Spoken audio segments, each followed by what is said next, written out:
Hey guys, welcome back. So today we've got something fun planned. Now, every time you make any paintings, especially paintings like I do, which are primarily watercolor, it is an abstraction of real life.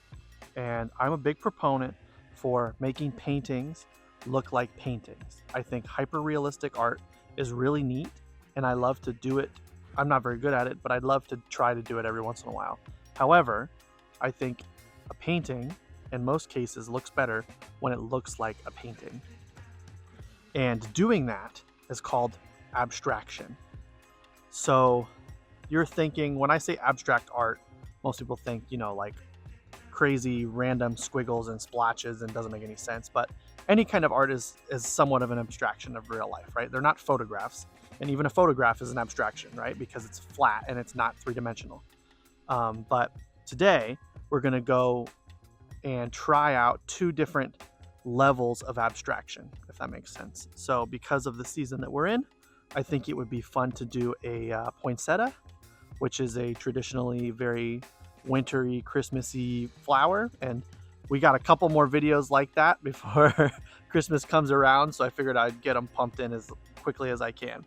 So today we're going to do two paintings of a poinsettia, one that is very cleanly abstracted and one that is very violently painterly abstracted. So stay tuned. Hope you guys enjoy.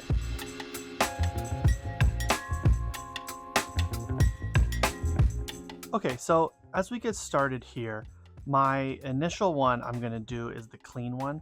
And basically what I'm going for here is I want to get some nice, clean, evenly colored shapes in here initially. And then I'm going to go around and outline it all with pen.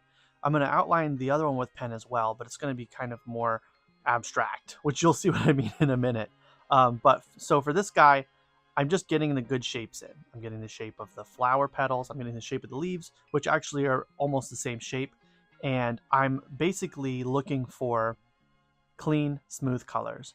And this is going to be very simple. It's going to be very inside the lines, which is in some cases perfect, but not always all applications will it be nice, and not always will everybody love it. So I'm coming through here and you can see I'm getting nice clean colors, and then I'll come through and I'll add a little bit of shadow detail to the places that I think need it.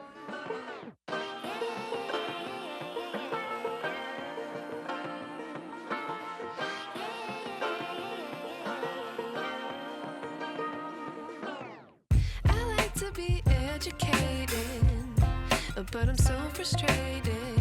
Hello to my loneliness. I guess that ignorance is bliss. Take me back to before I knew. Rewind, take it out of cue. Innocence can be a young man's game. Signed up for the hall of shame. I wish I knew how much I miss not knowing that we're all screwed.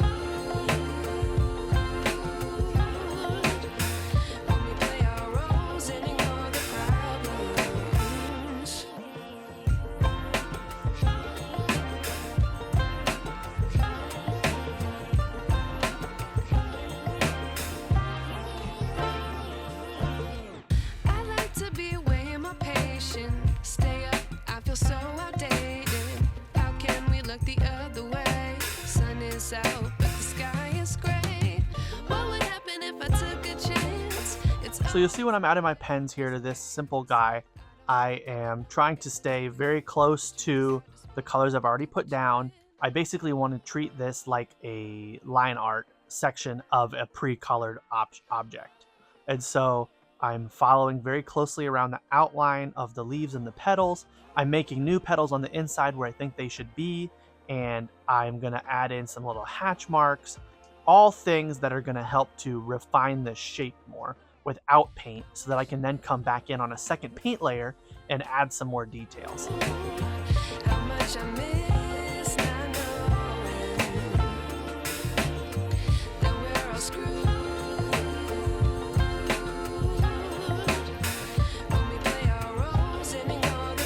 When I was done with the pen lines initially, I thought the flower looked a little flat, and so I'm going to come through here and I'm going to add some more details in the flower petals itself. And then once those darker flower details are done, I'm going to come through once the paint's dry with my white pen, and I can do some highlights right before the finish of this painting.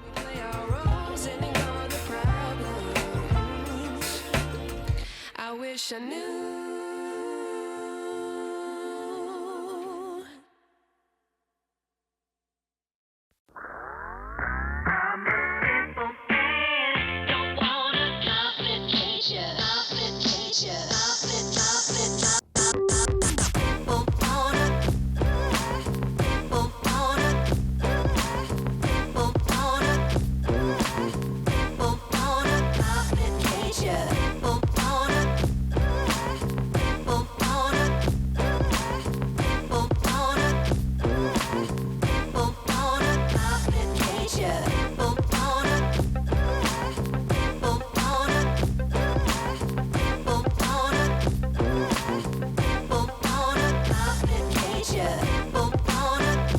Now, right away, when I start this guy, you can see that it's not the same kind of technique.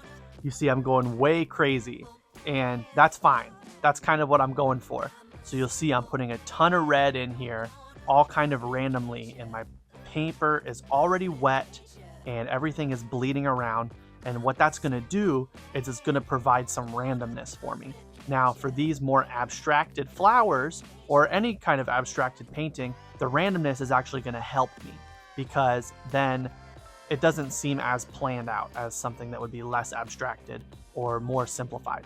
And so I should also be adding in some greens here, and I'm gonna tap on my brush just like this so that I can get some splatters throughout, and that's gonna provide a nice base color over everything so that I can then come and refine things with my pen and then later my brush.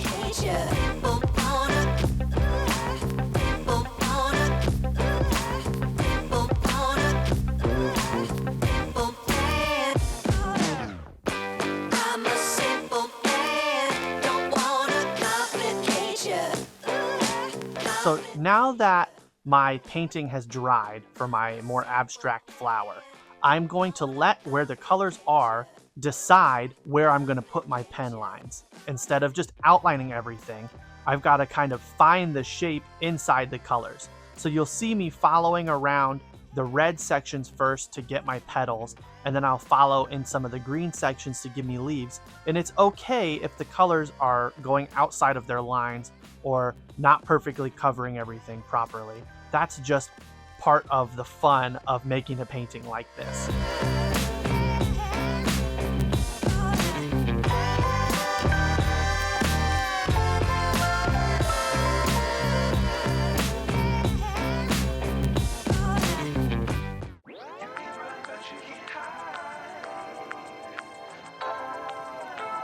So now that my pens are in, I can kind of see the areas that I think are too flat. For example, some of these petals that are underneath the outside layer, I think need to be a little darker. Some of these leaves I think could use some dark definition, and that's what I'm gonna do in this stage. I'm gonna go back to my paints and I'm gonna darken up things that need to be darkened up, or maybe I'll make it a little more vibrant in areas I think are kind of dull. And then once that's all dry, I can do my white pen highlights just like I did for the first one.